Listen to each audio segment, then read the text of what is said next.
6 na buwan. Yan ang ultimatum ni Pangulong Marcos sa naghihingalong power provider sa Siquijor para tugunan ang power crisis sa lalawigan. Bukod kasi sa dagok ito sa pang-araw-araw na buhay, malaki ang epekto nito sa turismo ng lugar. Ang detalye sa ating Mojo, Ivy Reyes. We have given ourselves a deadline of 6 months for this short-term solution. By 6 months from now, we will then impose whatever new arrangements that we have to do so that 6 months from now, we do not have to resort to the emergency gensets. SIPCOR has to live up to its commitments. Tinaningan ni President Bongbong Marcos ang Siquijor Island Power Corporation o SIPCOR para ayusin ang recurring power outage sa rehiyon.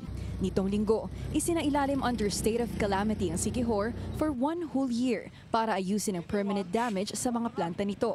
Ayon sa Energy Department, sa 10.5 megawatt demand ng isla, mahigit 8.8 megawatts lamang ang contracted ng electric cooperative ng Siquijor, ang Procelco. Mula June 1, araw-araw may load shedding schedule ang Procelco, isang preventive process para maiwasan ang total blackout sa pamamagitan ng pagbabawas ng power supply sa ilang mga area.